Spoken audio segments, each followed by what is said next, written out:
अस्सलाम वालेकुम स्टूडेंट्स। तो आज की वीडियो हमारी है रोड मैप के बारे में, जो कि हमारा होगा एमडी कैट से लेके और एमबीबीएस या बीडीएस में एडमिशन और क्लासेस स्टार्ट होने तक का रोड मैप। तो हम बिना किसी देरी के आज की वीडियो स्टार्ट करते हैं। तो सपोज़ आपने जो है 13 नवंबर 2022 को अपना एमडी कैट दिया था, जो कि इस साल का एमडी कैट जिस दिन हुआ था, एमडी कैट डे। तो आपने एमडी कैट दिया, उसके तीन नताइज हो सकते हैं। हम एक एक करके तीनों को डिस्कस करेंगे। तो आपने एमडी कैट दिया, उसके तीन तरह के स्टूडेंट्स होते हैं। एक ऐसे स्टूडेंट्स लकी होते हैं जिनके अच्छे मार्क्स आते हैं, गुड मार्क्स स्कोरिंग स्टूडेंट्स, और उनका मेरिट काफ़ी हाई बन रहा होता है। दूसरे ऐसे स्टूडेंट्स होते हैं जिनका मेरिट बॉर्डर लाइन के ऊपर बन रहा होता है, मतलब उनको बस थोड़े से मार्क्स चाहिए होते हैं अपना मेरिट हाई करने के लिए या सेफ जोन में लेके जाने के लिए। और तीसरे ऐसे स्टूडेंट्स होते हैं जिनका किसी वजह से जो है एमडी कैट इतना सही नहीं हो पाता और वो इतना अच्छा स्कोर नहीं कर पाते, और उनको पहले से ही मतलब पता चल जाता है कि अब उनका नहीं हो पाएगा इस साल, और कोई भी वो वजह हो सकती है। हमने गुड मार्क्स स्टूडेंट्स को लेके फ़िलहाल चलेंगे और फिर दूसरे मार्क्स वाले स्टूडेंट्स का भी हम एक एक करके डिस्कस करेंगे। तो फ़िलहाल रोड मैप जो है गुड मार्क्स वाले स्टूडेंट्स के ऊपर फोकस करेगा, और जो बॉर्डर लाइन के ऊपर है उनके ऊपर फोकस करेगा। तो जिनके गुड मार्क्स आते हैं, बहुत अच्छे मार्क्स आते हैं, उनका मेरिट जो है 90 प्लस बन रहा होता है, 90% या 91 से ऊपर होता है उनका जो है मेरिट। तो वो उसके बाद क्या करते हैं, तो उनका जैसे ही एमडी कैट हो गया तो वो एक चीज़ डॉक्यूमेंट्स प्रिपरेशन में लग जाते हैं।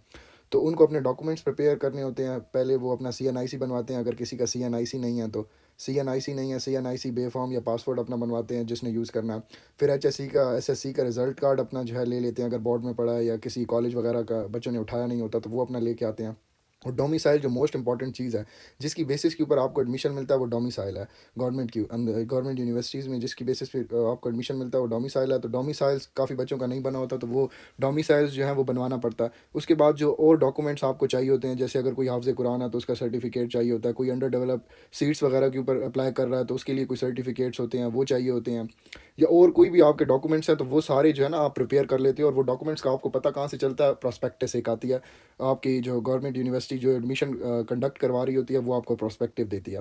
तो अब डोमिसाइल के ऊपर भी काफ़ी बच्चों को जो है थोड़ी सी प्रॉब्लम है, तो हम डोमिसाइल के ऊपर भी डिस्कस कर लेते हैं।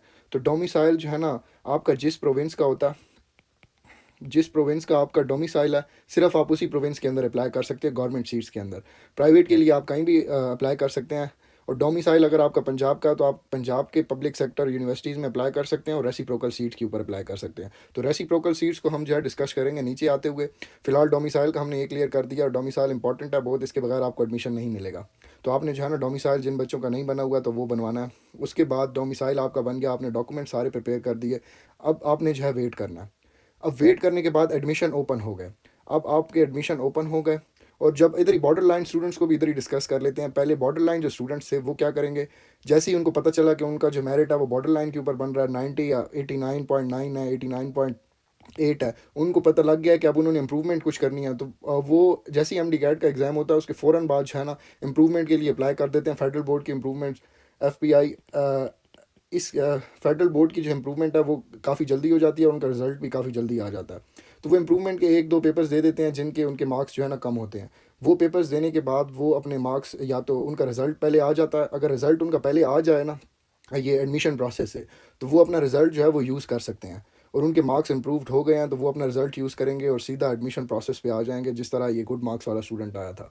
अगर उनके मार्क्स इंप्रूव नहीं हुए या उनका रिज़ल्ट नहीं आया, तो फिर या तो उनको अपना पुराना रिज़ल्ट यूज़ करना पड़ेगा एडमिशन लेने के लिए, या तो वो क्या करेंगे कि उनके मार्क्स इंप्रूव नहीं हुए और वो जाएंगे सीधा किस कैटेगरी में, और डू नॉट स्कोर वेल वाली में, और फिर वो रिपीट वाली कैटेगरी में जाएंगे। लेकिन हम फिलहाल फोकस करते हैं, अब एडमिशन प्रोसेस के ऊपर हम आ गए हैं। अब एडमिशन प्रोसेस जो है ओपन हो गया। जैसे अब पंजाब के ऊपर हम बेसिकली फोकस करेंगे, और बाकी जो प्रोविंसेस हैं उनका मैं आपको जो है ना गाइडलाइन एक रफली सा एस्टिमेट दे दूंगा, ताकि आप उनका वो कर लें, ठीक है। तो अब एडमिशन, अब जैसे पंजाब के अंदर अभी एडमिशन स्टार्ट हो गए हैं, और 12 दिसंबर तक लास्ट डेट है एडमिशन सबमिट कराने की, एडमिशन फॉर्म जो सबमिट कराने की। अब एडमिशन के लिए जोन सी यूनिवर्सिटी जो है वो आपका एडमिशन कंडक्ट करवा रही होती है, उसकी वेबसाइट पे आपने जाना होता है, और उधर एक एडमिशन पोर्टल होता है जिसके ऊपर आप जो है ना अप्लाई करते हो। जब हम पंजाब के लिए फ़ोकस कर रहे हैं, तो पंजाब का जो है ना एप्लीकेशन जो हम खोलेंगे पोर्टल, तो उस पे अंदर हमने एप्लीकेशन फ़िल करनी होगी। फिर आपको जो एप्लीकेशन फ़िल करने के बाद अपने सारे उधर डॉक्यूमेंट्स वगैरह जो है ना फिज़िकली नहीं, सॉफ्ट फॉर्म में आपने सबमिट कराने होते हैं। इन पिक्चर फॉर्म जो उधर अपलोड करने होते हैं, अपनी सारी इन्फॉर्मेशन लिखनी होती है, कार्ड वगैरह के नंबर्स और एड्रेस वगैरह ये सब कुछ लिखना होता है। उसके बाद आप क्या करते हो कि आप कैटेगरीज होती हैं अप्लाई करने के लिए, तो ओपन मेरिट होती है। ओपन मेरिट ये चीज़ है, ओपन मेरिट कैटेगरी है, रेसिप्रोकल कैटेगरीज हैं, अंडर डेवलप सीट्स हैं जिनको हम कोटा वगैरह कहते हैं, और डिसेबिलिटी सीट्स हैं, ये कोटाज होते हैं डिफरेंट। तो हम सबसे पहले ओपन मेरिट की बात कर लेते हैं। ओपन मेरिट ये है कि जिसके ऊपर मतलब पंजाब का अब ओपन मेरिट है ना, तो पंजाब के सारे स्टूडेंट्स जो है ना इसके ऊपर अप्लाई कर सकते हैं। सारे के सारे स्टूडेंट्स इसके ऊपर कम्पीट करेंगे ओपन मेरिट के अंदर। ओपन मेरिट के अंदर सारे स्टूडेंट इकट्ठे कम्पीट करेंगे, ठीक है। इसमें कोई फ़र्क नहीं पड़ता कोई कोटा वाला है या नहीं है, सारे इक्वल हैं और सारे इकट्ठे कम्पीट करेंगे। अब रेसिप्रोकल सीट्स क्या होती हैं, इनका बहुत ज़्यादा कन्फ्यूजन होती है हमेशा बच्चों को कि रेसिप्रोकल सीट्स जो होती हैं ना, एक प्रोविंस की दूसरे प्रोविंस के अंदर सीट्स। फॉर एग्जांपल पंजाब की जो सीट्स हैं वो केपीके के अंदर, ठीक है, केपीके की सीट्स पंजाब के अंदर, या बलूचिस्तान की सीट्स केपीके के अंदर पंजाब के अंदर, और इसी तरह रेसिप्रोकल सीट्स का मतलब है। अब रेसिप्रोकल सीट्स के लिए अप्लाई कैसे करते हैं, तो हर प्रोविंस का स्टूडेंट जो होता है ना, वो अपने प्रोविंस का जब अप्लाई कर रहा होता है एप्लीकेशन फॉर्म, तो उधर ही साथ आपको जो है रेसिप्रोकल सीट्स का आपको ऑप्शन मिलता है, और उससे आप रेसिप्रोकल सीट्स पे जब टिक कर लेते हो तो सारे प्रोविंसेस की रेसिप्रोकल सीट्स के अंदर आप जो है ना एंटर हो जाते हो उनके मेरिट के अंदर। फॉर एग्जांपल अब हम पंजाब वाले एक बच्चे का कर रहे हैं, तो पंजाब वाला बच्चे ने जब एप्लीकेशन फॉर्म ओपन किया तो उसके पास चूज़ करने के लिए दो ऑप्शन आए कि एक ओपन मेरिट के लिए भी आप कम्पीट करना चाहते हैं, उसने ओपन मेरिट को भी टिक किया। फिर उसने कहा कि रेसिप्रोकल सीट्स के लिए भी आप कम्पीट करना चाहते हैं, तो मैंने रेसिप्रोकल सीट्स को भी टिक कर दिया। अब ओपन मेरिट में मैं पूरे पंजाब में अपने सारे पंजाब वाले स्टूडेंट्स के साथ जो है कम्पीट करूँगा, और रेसिप्रोकल जब मैंने टिक किया तो रेसिप्रोकल जितनी भी पंजाब की सीट्स हैं ना, केपीके में, बलूचिस्तान में, जो सिंध में, इन सारी जगहों पे जितनी भी पंजाब की सीट्स हैं ना, हर प्रोविंस के अंदर 3 से या 4 सीट्स होती हैं। तो उन सब के अंदर भी अब मैं इन हो गया हूँ, और उधर भी मैं मेरिट कम्पीट करूँगा। कम्पीट किसके साथ करूँगा, पंजाब वाले स्टूडेंट्स के साथ, क्योंकि पंजाब वालों ने, बाकी सारे भी मेरे साथ पंजाब वाले ही हैं जिन्होंने रेसिप्रोकल सीट्स के ऊपर अप्लाई किया। तो इसी तरह अगर केपीके वाला कोई बच्चा जब वो केपीके अपनी प्रोविंस की वेबसाइट के ऊपर जाके और एप्लीकेशन फॉर्म फिल कर रहा होगा, तो उधर ही साथ वो रेसिप्रोकल का जो है वो भी चूज़ करेगा। अब रेसिप्रोकल आपने चूज़ कर ली, ओपन मेरिट चूज़ कर ली, ज़्यादातर बच्चे यही दो वो करते हैं। उसके बाद आती हैं अगर किसी आप अंडर डेवलप सीट्स वगैरह से, अंडर डेवलप्ड डिस्ट्रिक्ट वगैरह से हैं, ठीक है, आपका डोमिसाइल उधर का है, तो उनकी कोटा सीट्स होती हैं कुछ। तो जितने भी अंडर डेवलप्ड उस एरिया के या उस डिस्ट्रिक्ट वाले जो लोग होंगे ना, आपने वो सिलेक्ट करना है, उसके कुछ डॉक्यूमेंट्स भी सबमिट कराने पड़ते हैं। तो उसकी जितनी सीट्स होंगी उसके ऊपर आप सिर्फ जो है ना कम्पीट करेंगे, और आपके साथ जितने भी अंडर डेवलप्ड डिस्ट्रिक्ट वाले और लोग होंगे ना, वो कम्पीट करेंगे। तो उसके ऊपर पंजाब वाले या बाकी ओपन मेरिट वाले कम्पीट नहीं कर सकेंगे। वो आपने अगर अगर आपके पास आप एप्लीकेबल हैं उसके लिए, तो आप उसके लिए अप्लाई करेंगे। फिर डिसेबिलिटी की सीट्स होती हैं जिनको कोटा सीट्स कहते हैं, और इसी तरह काफ़ी और भी सीट्स होती हैं। तो उनके ऊपर अगर आपका डिसेबिलिटी है और आपके पास सर्टिफिकेशन वगैरह सब कुछ है अवेलेबल, तो आप जो है ना डिसेबिलिटी के लिए भी अप्लाई करते हैं। और जितनी चीज़ों के लिए मतलब आप एप्लीकेबल हैं, आपके पास डॉक्यूमेंट्स हैं, तो वो सारी कैटेगरीज जो है ना आप चूज़ कर लेते हो। अब उसके बाद जब आप चूज़ कर लेते हो, सब कुछ फिल कर लेते हो, तो फिर आपके पास एक चीज़ आती है जिसको कहते हैं कॉलेज प्रायोरिटी लिस्ट या प्रेफरेंस लिस्ट। तो आपसे एप्लीकेशन के लिए वो पूछते हैं कि आप कौन सा कॉलेज प्रेफर करेंगे, या अपनी प्रायोरिटी लिस्ट दें कि किस कॉलेज में आप सबसे पहले जाना चाहेंगे, अगर उसमें नहीं हुआ तो फिर किस कॉलेज में जाना चाहेंगे। तो इसके अंदर भी काफ़ी बच्चों को कन्फ्यूजन होती है, तो ये भी हम ज़रा क्लियर कर लेते हैं, ठीक है। तो ये हमारे पास है अभी जो ये चार्ट आपको मिलता है। हर प्रोविंस की जो वेबसाइट होती है वो सबसे पहले एक प्रोस्पेक्टस रिलीज़ करती है। एडमिशन स्टार्ट होते हैं ना, उससे पहले एक प्रोस्पेक्टस रिलीज़ होता है उस प्रोविंस के अंदर अप्लाई करने के लिए, जिसके अंदर उस प्रोविंस की सारी गवर्नमेंट यूनिवर्सिटीज़ की सारी इन्फॉर्मेशन होती है। उस प्रोस्पेक्टस के अंदर ये पेज होता है एक, जिसके ऊपर लिखा होता है कि कौन से एरिया के स्टूडेंट्स, कौन से डिस्ट्रिक्ट के स्टूडेंट्स, या रेसिप्रोकल सीट्स किस किस कॉलेज में कितनी सीट्स हैं, किस कैटेगरी की, ये सारा कुछ प्लान उसमें लिखा होता है। अब इधर हमने ज़्यादा सीटिंग उसको डिस्कस नहीं करेंगे। आप अगर किसी को वो है तो आप स्क्रीनशॉट इधर से ले लें, और सीटिंग वगैरह आप जो है ना इधर से देख लेंगे कितनी सीट्स किस कैटेगरी में किस उसकी हैं। हम जो है ना प्रायोरिटी लिस्ट डिस्कस करेंगे इधर। तो प्रायोरिटी लिस्ट ये होती है, जब हम इधर डिस्कस करें तो सबसे ज़्यादा जो ऊपर मेरिट वाले बच्चे होते हैं ना, वो किस कॉलेज में अप्लाई कर रहे हैं, वो किस कॉलेज को प्रायोरिटाइज कर रहे हैं, उस हिसाब से फिर बनता है मेरिट।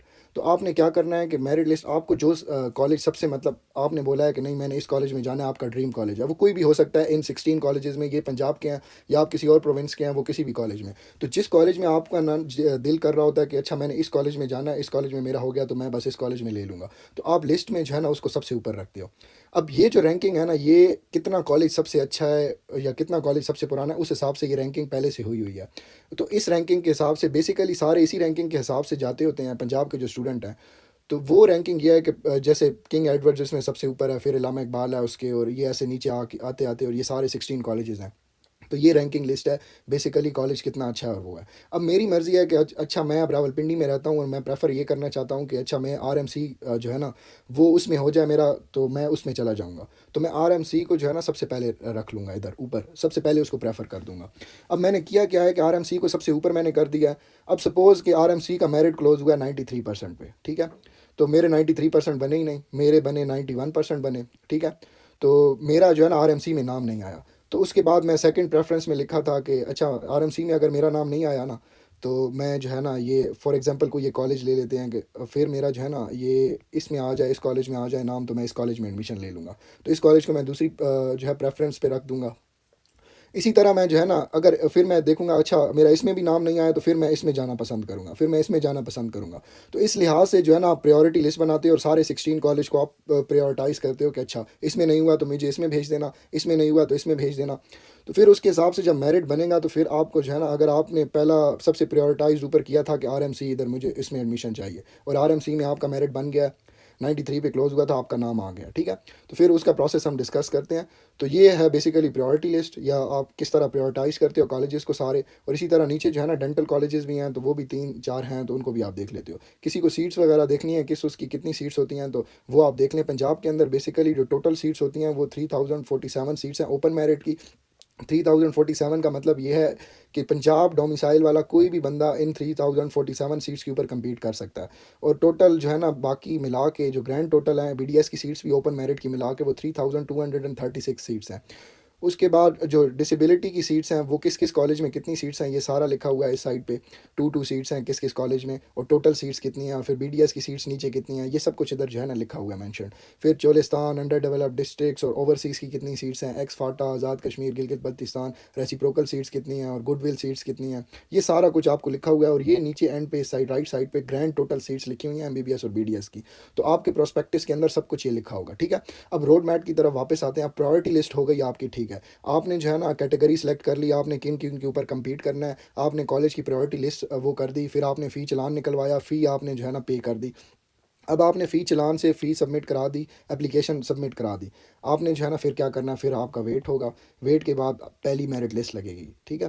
पहली मेरिट लिस्ट में जो ऊपर वाले बच्चे हैं जिनका आपका नाम अब पहली मेरिट लिस्ट में, अब 2 चांसेस हैं, या तो आपका पहली मेरिट लिस्ट में नाम आ गया, ठीक है? या तो आपका पहली मेरिट लिस्ट में नाम नहीं आया। अब पहली मेरिट लिस्ट में अगर आपका नाम आ गया तो आपको जो है ना वो मैसेज एक रिसीव होगा कि आपका नाम आ गया, फ़लाने कॉलेज में आ गया, जो भी आपने प्रायोरिटाइज सेट किया होगा जिस कॉलेज में आपका नाम आ गया होगा। तो आपको मैसेज भी एक रिसीव हो जाएगा और एक जो है ना कॉल रिसीव हो जाएगी। अब आपका नाम पहली लिस्ट में नहीं आता, तो आप जो है ना वेट करोगे, थोड़े दिनों बाद सेकंड लिस्ट लगेगी और थर्ड लिस्ट लगेगी, फिर फोर्थ लिस्ट, इसी तरह जब तक बच्चे पूरे नहीं होते लिस्टें लगती जाएंगी। अब बच्चे इसमें भी कंफ्यूज होते हैं कि फर्स्ट मेरिट लिस्ट क्या है, सेकंड मेरिट लिस्ट क्या है और थर्ड मेरिट लिस्ट, ये लिस्टें क्या हैं। तो बेसिकली ये है कि जो ऊपर वाले बच्चे होते हैं ना जिन्होंने अप्लाई किया होता है, उनका बहुत हाई मेरिट होता है और उनका जो है ना बहुत सारी जगहों पे वो हुआ होता है एडमिशन में। फॉर एग्जांपल एक बच्चे ने एमडी कैट दिया था और उसका बहुत हाई मेरिट था, उसने जो है इधर भी अप्लाई किया हुआ है, यूएचएस में भी अप्लाई उसने किया, और उसने नम्स भी दिया था, उसने जो है ना एएमसी के लिए भी अप्लाई किया। और फॉर एग्जांपल उसका पहली मेरिट लिस्ट में नाम आया था, पहली मेरिट लिस्ट जब लगी थी उसका नाम आया था, और उधर से उसका नम्स में भी नाम आया था, तो उसने यूएचएस को छोड़ के और नम्स को प्रेफर कर दिया। सीट्स तो वो एक ही रख सकता था, तो उसने जो आके ना नम्स में एडमिशन ले लिया और यूएचएस में एडमिशन नहीं लिया। तो अब उसकी क्या है, सीट खाली हो गई। फर्स्ट मेरिट लिस्ट में उसने अपना एडमिशन का प्रोसेस आगे वाला कंप्लीट नहीं किया, तो उसकी जगह जब खाली होगी तो उस खाली जगह को फिल करने के लिए न्यू मेरिट लिस्ट लगेगी। उसके अंदर जो लिस्ट के अंदर नीचे वाला जो नेम होगा, उससे नीचे वाला जो बच्चा होगा उसको मेरिट लिस्ट के अंदर ऊपर कर दिया जाएगा उसकी जगह। अब मेरिट लिस्ट हो गई, ठीक है? आपका नाम भी आ गया, दूसरी में आया, तीसरी में आया, इससे आगे का प्रोसेस क्या है, आपको मैसेज भी रिसीव हो जाएगा, आपको कॉल भी रिसीव हो जाएगी, ठीक है? फिर आपने थोड़ा वेट करना है, उसके बाद मिलता है कॉल लेटर। जब जिस यूनिवर्सिटी में आपका नाम आया होता है ना, वो आपको इशू करती है कॉल लेटर या एडमिशन लेटर, ठीक है? एडमिशन लेटर या कॉल लेटर ये होता क्या है और इसका प्रोसेस क्या होता है, तो हमारे पास एक स्पेसिमन जो कॉल लेटर है वो हमारे पास इधर अवेलेबल है, जो कि इलामा इकबाल मेडिकल कॉलेज का कॉल लेटर है। और ये हम ज़रा इसको देख लेते हैं कि कॉल लेटर जो है ना आपको भेजते हैं, उसके अंदर आपने उसको फिल करना है और इसके ऊपर जो मेंशन चीज़ें हैं वो आपने जो है ना उनको जाके कॉलेज जाके इन हैंड ऑफिस में सबमिट करानी होती हैं और फ़ीस वगैरह देनी होती है। इसके अंदर ये डॉक्यूमेंट्स वगैरह लिखे हुए होते हैं कि ये डॉक्यूमेंट्स हैं सारे, और फ़ीस नीचे कोई लिखी हुई है, ये आपने फ़ीस जमा करानी है हॉस्टल वगैरह की, और ये सारी चीज़ें और ये सारे डॉक्यूमेंट्स जिस तरह लिखे हुए हैं उसी तरह जाके आपने फ़िज़िकली जाके और कॉलेज में जो है सबमिट कराने होते हैं। जब ये फॉर्म लेटर और ये सारी चीज़ें और ये सारे डॉक्यूमेंट्स आप सबमिट करा लेते हैं और सारे उसके ऊपर, तो आपका जो है ना एडमिशन कन्फर्म हो जाता है एक यूनिवर्सिटी के अंदर। फिर आपको जो है ना एक मैसेज रिसीव होता है कि आपकी क्लासेस जो है ना थोड़े दिनों बाद रिसीव होता है कि आपकी क्लासेस जो है स्टार्ट कब होंगी। अब क्लासेस स्टार्ट होने के बाद आपका जो पहला वीक होता है ना किसी भी कॉलेज के अंदर, उसको कहते हैं ओरिएंटेशन वीक। उसके अंदर 7 डेज़ के अंदर आपकी ओरिएंटेशन होती है। उसमें होता क्या है कि आपके जो है बेसिकली 3 डिपार्टमेंट्स हैं। फर्स्ट ईयर में होते हैं एनाटमी डिपार्टमेंट, फिजियोलॉजी डिपार्टमेंट और बायोकेमिस्ट्री डिपार्टमेंट। तो वो सारे डिपार्टमेंट इस तरह हैं कि जैसे आपके एफएससी में होते हैं केमिस्ट्री वाले, तो एनाटमी डिपार्टमेंट के अंदर जितने भी टीचर्स होंगे, प्रोफेसर, एसोसिएट प्रोफेसर्स, और जो डेमोज़ होंगे, जो कि आपकी एसजीडीज़ वगैरह लेंगे, स्किल लैब्स लेंगे, वो सारे आपके आके ना ओरिएंट करेंगे कि अच्छा हम एनाटमी ऐसे पढ़ाएँगे, एनाटमी में हम ये चीज़ें पढ़ेंगे और ये चीज़ें होती हैं इसके अंदर, और ये टीचर ये पढ़ाएगा आपको, ये टीचर ये पढ़ाएगा, हम इतने साल में ये कवर करेंगे, उसके बाद हम ये कवर करेंगे। फिर फिजियोलॉजी का डिपार्टमेंट होता है, वो फिजियो वाले सारे टीचर्स वगैरह सब कुछ आके और वो बताएँगे। पीएन तक, फिजियो लैब का अटेंडेंट तक सब कोई आके वो आपको बताएँगे कि अच्छा मेरा ये काम है, मैं ये चीज़ें आपको कराऊँगा। इसी तरह बायोकेमिस्ट्री डिपार्टमेंट के आएँगे। फिर उसके बाद जो है ना सोसाइटीज़ वगैरह के टीचर्स आएँगे कि अच्छा ये इस चीज़ की आर्ट्स एंड क्राफ्ट सोसाइटी है, इसके अंदर आके आपने पार्टिसिपेट करना है, इसके अंदर हम ये करते हैं, ये स्पोर्ट्स सोसाइटी है। तो डिफरेंट सोसाइटीज़ होती हैं। फिर फैकल्टी मेंबर्स एक-एक करके आते हैं, अपना इंट्रोडक्शन कराते हैं, उनका क्या रोल है आपके उस कॉलेज में और आपका क्या-क्या इशू वो सॉल्व कर सकते हैं, और इस तरह पूरे जो है ना आपको ओरिएंटेशन में आपको कॉलेज भी दिखाते हैं कि ये कॉलेज की ये चीज़ है, इसके अंदर ये है, ये लाइब्रेरी है, इस तरह की सारी चीज़ें जो है ना आपको इसके अंदर दिखाते हैं। तो ये आपको पूरा ओरिएंट करते हैं कि अच्छा ये चीज़ें हैं और आपके 5 साल ऐसे-ऐसे आपने एमबीबीएस करना है, ठीक है? तो अब हमने सबसे इम्पोर्टेंट जो चीज़ छोड़ी थी, हम अब उसकी तरफ वापस आते हैं, जो कि है एमडी कैट का, जो हम स्टार्ट में ही वो किए थे कि एमडी कैट 2022 एक तो गुड स्टूडेंट था जिसको हमने पहुँचा दिया कॉलेज के अंदर, ठीक है? उसकी क्लासेस स्टार्ट हो गई। अब जो इम्पोर्टेंट स्टूडेंट है जो कि इस बार स्कोर वेल नहीं कर सका, अब हम आते हैं उसकी तरफ, क्योंकि वो भी बहुत इंपॉर्टेंट है। तो आप रिपीटर हो सकते हैं, ठीक है? इसके अंदर कोई बुरी बात नहीं है। आपको एक चीज़ मैं फैक्ट बताना चाहूँ कि हर साल जब एडमिशन्स होते हैं ना, तो हर साल ये गुड स्टूडेंट जब निकलते हैं ना, तो इन गुड स्टूडेंट में हमने आप अभी गिनी कि 3200 जो है ना तकरीबन सीट्स हैं एमबीबीएस की। और ये जो गुड स्टूडेंट्स निकले हैं ना, इसके अंदर 1500 से 1600 स्टूडेंट्स जो होते हैं ना, हमेशा वो पिछले साल के रिपीटर्स होते हैं। उन्होंने पिछले साल वो डिडंट स्कोर वेल कैटेगरी में होते हैं, और वो ये सारी चीज़ें वो क्या करते हैं, वो जो है ना अपने साथ स्ट्रॉन्ग रहते हैं, ठीक है? अपने आप के ऊपर उनका यकीन होता है, वो अपनी मिस्टेक्स देखते हैं, उनको दुरुस्त करते हैं, और वो और ज़्यादा मेहनत करते हैं, अपने देखते हैं कि उनके क्या वीक पॉइंट्स हैं, उनको ओवरकम करते हैं, ठीक है? और कॉन्फिडेंस लूज़ नहीं करते अपना, और पहले से ज़्यादा मेहनत करते हैं और अपने ऊपर यकीन करते हैं कि वो कर सकते हैं वो। और उनके साथ सर्कमस्टेंसेस कुछ ऐसी हो गई थी जिसकी वजह से वो जो है स्कोर नहीं अच्छा कर सकते थे, लेकिन वो उनके अंदर पोटेंशियल है, उनको पता होता है, और वो जब नेक्स्ट ईयर आते हैं ना, तो अपनी सारी जो मेहनतें उन्होंने की होती हैं और उन्होंने जो हार्ड वर्क किया होता है, फिर उसको दिखाते हैं उधर, और एमडी कैट में वो अच्छा स्कोर करते हैं, और फिर ये सारा साइकिल वो इधर वापस आते हैं गुड मार्क्स के अंदर, और फिर इधर से स्टार्ट करते हैं, और फिर हम उनको पहुंचाते हैं किधर, कॉलेज के अंदर, ठीक है? तो ये थी हमारी आज का जो है road map from MD CAT to MBBS. अगर आपको वीडियो पसंद आ रही है तो नीचे हमारा चैनल सब्सक्राइब कर लें और लाइक करना बिल्कुल ना भूलिएगा। शुक्रिया।